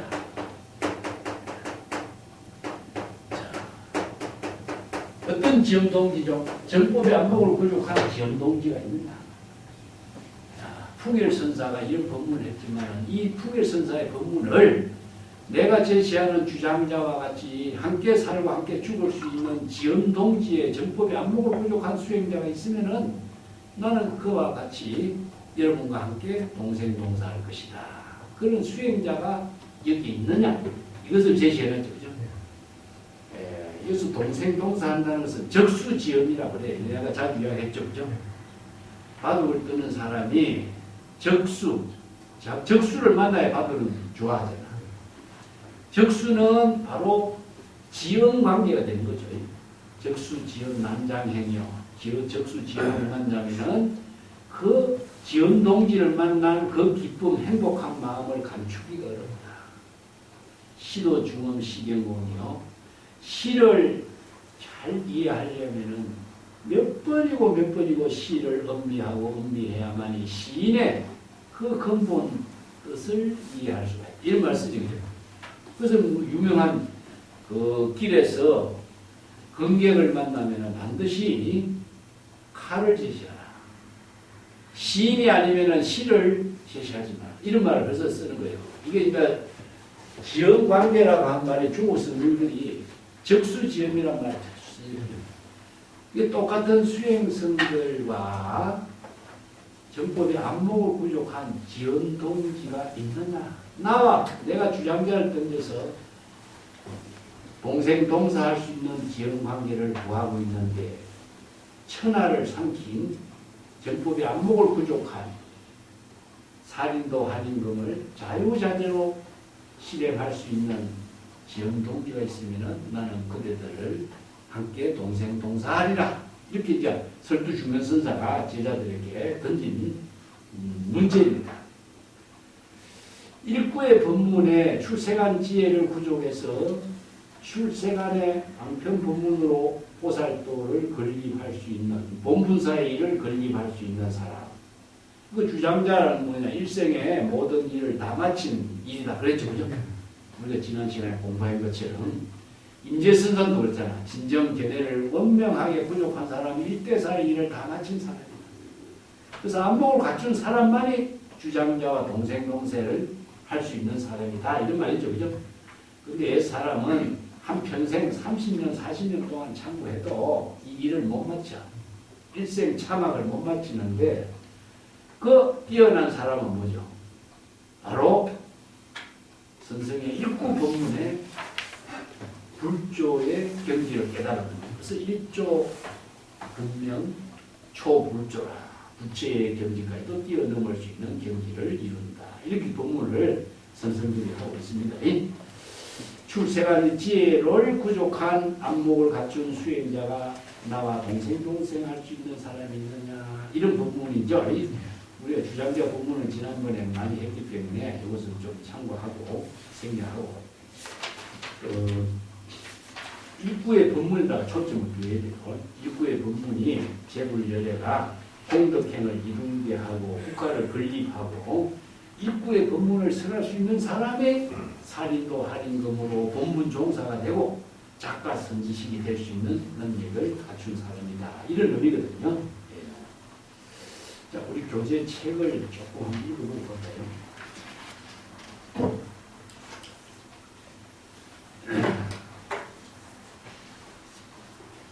385쪽에 한번 풍열연수선사 상당 본문은 역설적인 본문인데 설두중현선사가 이 본문을 요점만을 제시해서 수행생들에게 불법의 대의를 체득하도록 공안으로 제시했어요. 풍일선사가 한 티끌을 세우면 나라가 흥성하고 티끌을 세우지 않으면 나라가 멸명한다.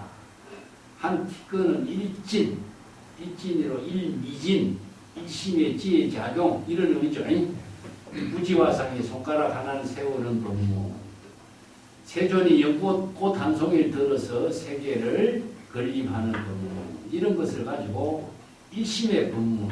그래서 이제 법성계에서 일미진 중 함시방, 일체진 중 여겨시. 이 개성어를 풀었어요. 그래서 이제 일체의 법이 일심의 지혜로 상적상입한다.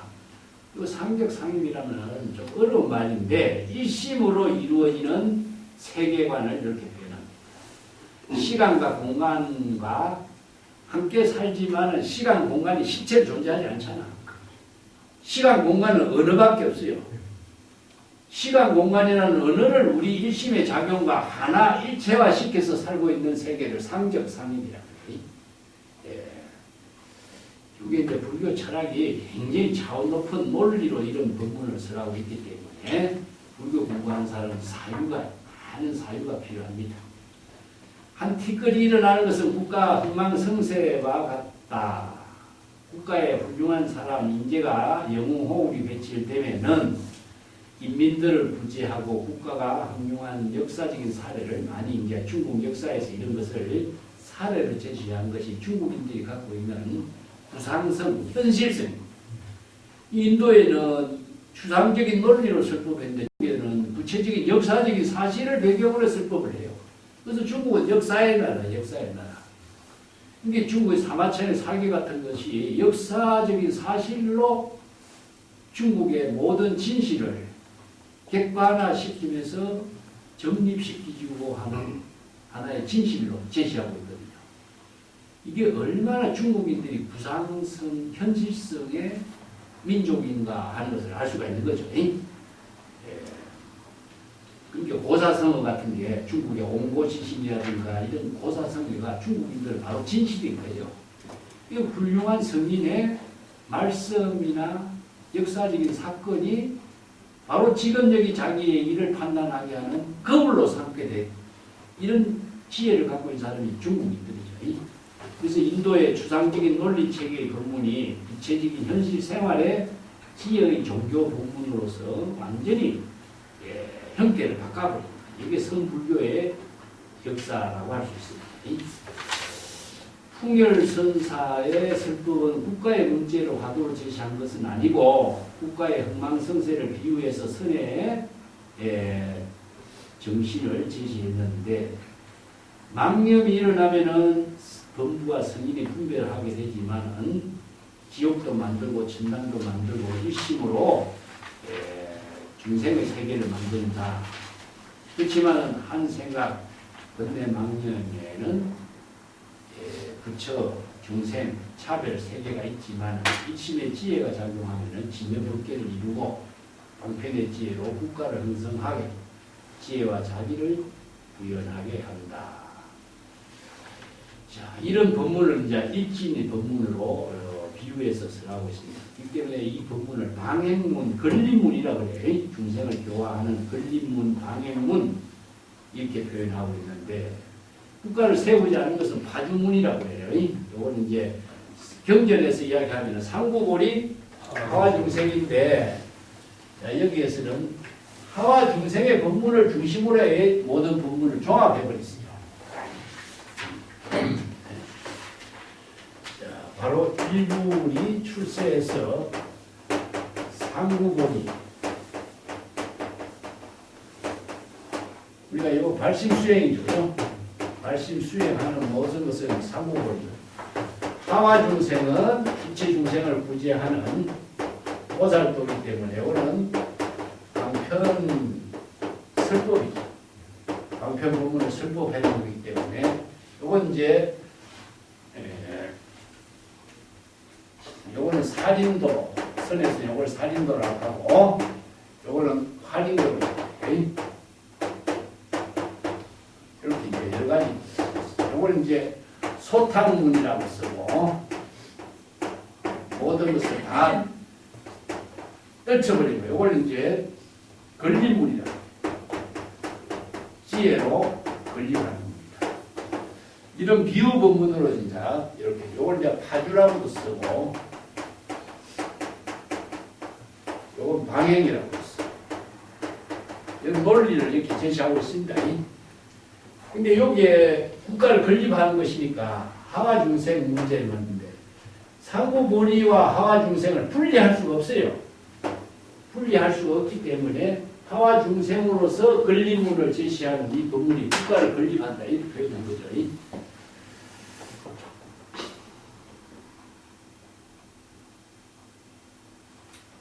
그 386조 맨 밑에 한번 봅시다. 밑에 보면 나라가 멸망한다 하는 말은 어느 자치 모든 자치 흔적도 없는 상태 망념을 비운 깨달음의 경지 깨달음의 자치까지도 텅 비워진 경지 이런 표현들을 이렇게 또 비유해서 표현한 거고 그 국가를 건립한다 한다는 말은 그 지혜와 자비로서 일체 중생들을 구제하는 입장이기 때문에 국가를 건립하려면 여러 가지 법률을 새로 정해야 되는 거죠. 법률을 정함으로 해서 국가를 경제적으로 법률 국가로 복지 국가로 만드는 것을 이제 국가를 건립한다. 이렇게 표현해서 이제 제시했는데 그 388쪽에 쭉 넘어갑시다. 그러면 설치선사 이걸 두 개를 합쳐버려. 그 주장자를 제시하면서 이 주장자와 생사를 함께할 수행성이 있느냐. 이 주장자는 제법의 안목이고 생사를 함께 할 수 있는 안목 능력을 갖춘 지연 동지가 있느냐. 여기에 이제 주장자와 함께 살고 함께 죽을 사람, 이런 사람은 여기에서 설두중현선사가 풍열선사의 안목을 종합해버린 거예요. 건립하고 세망하고 긍성과 세망 두 가지 차별 입장을 모두 다 포용해서 자기의 본분사로 건립할 수 있는 능력을 갖춘 수행성을 여기서 이제 찾고 있고 수행성들의 그런 능력을 갖추도록 제시한 것을 설두중현선사가 이렇게 주장자를 제시하면서 종합, 이 한 칙의 공안은 사실상 설두중현선사가 종합했다라고 할 수 있어요. 풍열선사의 법문은 문제를 제시한 것인데 이 문제를 종합해갖고 새로운 차원으로서 수행성들의 능력을 갖추도록 이런 법문을 제시했다. 이 부분. 자, 개송으로 조금 정리해 봅시다. 야노 종교 불전. 야노는 시골 노인이죠. 그죠? 시골 노인이 이마살을 펴지 않는다 해도 이런 표현은 이 시골 노인이 국가를 형성하려고 하니까 이마살을 찌푸린다 이런 말이죠. 그런데 이걸 이제 풍열선사는 국가를 건립할 때 한 티끌을 건립해서 국가를 형성하게 했을 때는 시골 노인네가 이마살을 찌푸린다. 풍열선사 법문에 이 법문이 나와요. 여기서 건립문만을 이야기해서 개성을 넓히고 있는데 국가가 쇠망하는 입장은 여기서 이제 제껴두고 건립문으로서 방편의 지혜로 국가를 건립하는 입장, 즉 공덕행을 해양하는 입장, 재불의 본원력을 통해서 이체 중생을 구제하는 입장. 이게 이제 사홍선이나 열의 10대 발언문을 펼치는 대기대용의 행화, 수행성의 본분 종사의 역할을 여기서 이제 표현한 거죠. 그럼 국가를 형성하려면 뭡니까? 바로 문화국가를 되고 시설 정비를 하고 하려면은 지혜 있는 충신, 훌륭한 병사, 뭐 법률, 뭐 세금을 높이는 여러 재정이 필요하니까 시골 노인들은 어떠죠? 귀찮은 거죠. 그래서 이걸 이제 이렇게 개성을 읊은 거예요. 시골 노인들은 그 이마살을 찌푸리진인데 그런 것을 관계하지 않고 풍열화상은 이런 법문을 써였다. 그런데 이 법문에 대해서 다음 구절에 차도 가국의 입웅기요. 국가를 백년대계로 크게 웅장하게 형성시키려고 한다면 그 국가를 형성시킬 수 있는 국책의 기초를 수립할 수 있는 여러 가지 영웅들이 있어야 되겠죠. 그죠? 웅대하게 기초를 건립할 수 있는 사람이 필요한데 이게 법률, 행정, 교육, 세금 국가로서 건립할 수 있는 기초를 세우는 데는 뭐가 필요하죠? 네? 자, 법률이라든가 경제라든가 아니면은 교육이라든가 모든 것은 언어로 이루어지잖아요. 궁극적으로 뭐냐? 방편의 지혜죠. 재불 국토를 건립하는 것도 방편의 지혜죠. 그래서 불교의 경전 가운데서는요, 온갖 중생의 세계에서 해탈 열반을 이룰 수 있는 방편 법문들이 다 있어요. 온갖 직업의 언어들이 다 있고, 온갖 수학의 언어들이 다 있고, 우리가 오늘날 사용하고 있는 디지털 문화의 모든 근간이 되는 것도 인도에서 반야의 지혜를 이루는 공의 법문에서 이루어집니다. 근데 이 언어 그 자체는 방편의 도구일 뿐이지, 방편의 지혜를 쓰는 것은 방편의 도구를 사용하는 일심의 요령이 있는 거죠. 그죠? 일심으로서 방편의 도구를 사용하는 능력이 있는 거죠. 이게 숫자가 아무리 많이 있더라도 숫자를 쓰는 것은 일심의 지혜잖아. 이게 바로 불교에서 제시하고 있는 일심법이라는 겁니다. 그래서 정법의 안목을 부족한 사람만이 부장이라든가 화학이라든가 수학이라든가 경제라든가 모든 언어를 자유자재로 쓸 수 있는 능력을 갖춘 사람이 누구냐? 국가를 건립하는 사람이에요. 우리가 아무리 현대에서 과학이 발달되고 AI가 발달되고 하더라도 그것은 인간이 만드는 도구예요, 도구.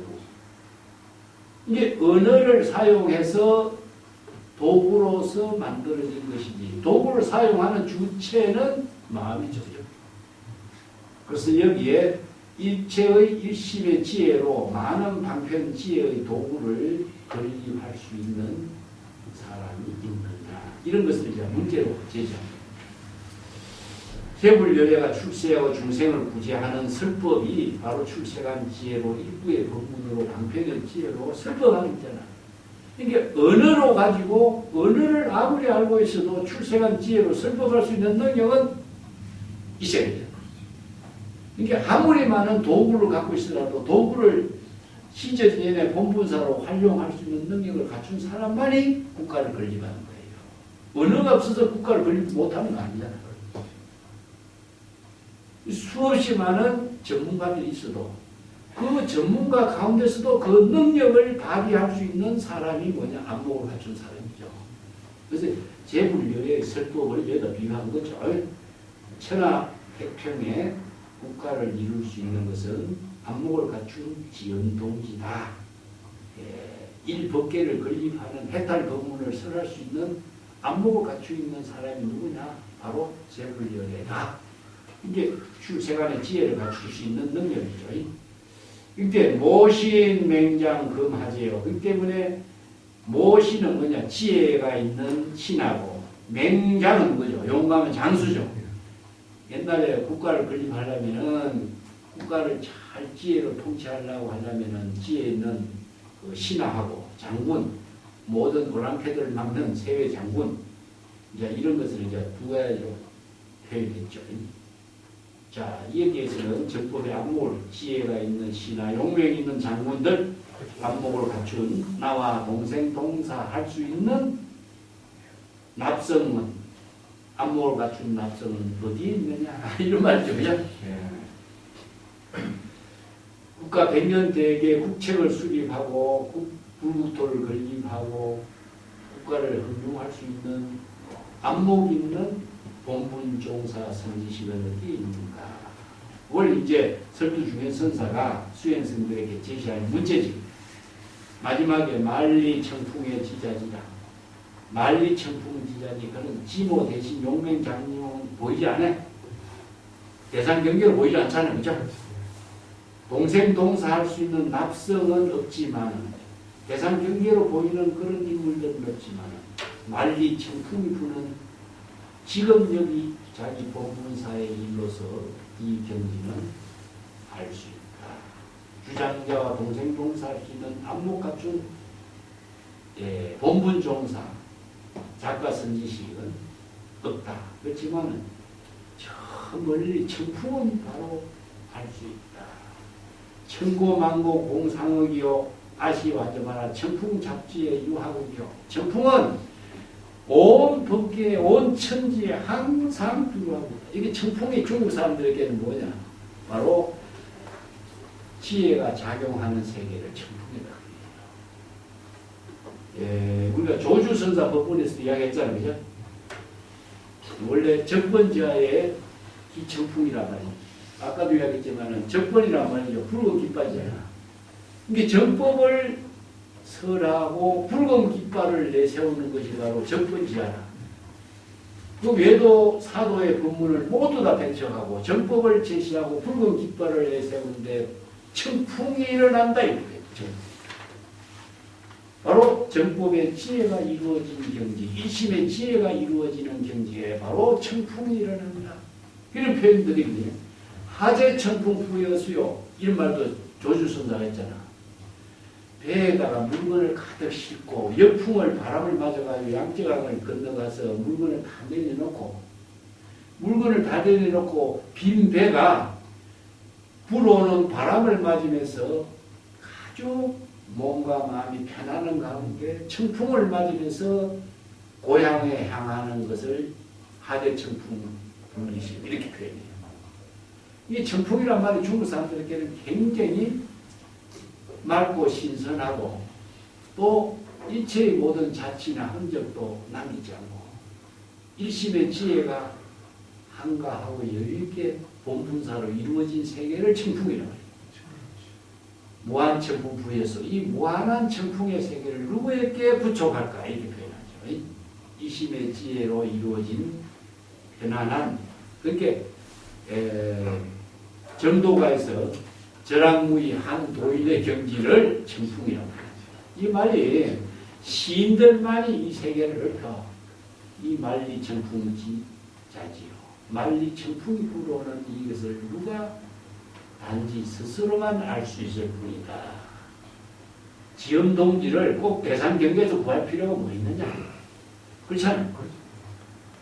근데 수행성들에게는 이와 나와 같이 동생동상할 수 있는 지엄동지를 찾는 것은 이런 나와 같은 이런 안목을 갖춘 수행자가 나오기를 기대를 하고 있지만은 그것은 공한 일이다. 결국적으로 자기 본분사의 지혜로운 공덕행을 이루는 그 가운데에 청풍이 일어난 사실을 알 뿐이다. 이게 시인, 철도 중에서는 정말 시인이죠. 이런 안목 갖춘 시인이 이런 개성으로 자기 스스로에게 자기 본분사의 공덕행의 묘용을 이렇게 결론으로 놓고 있습니다. 자, 오늘 여기까지 합시다.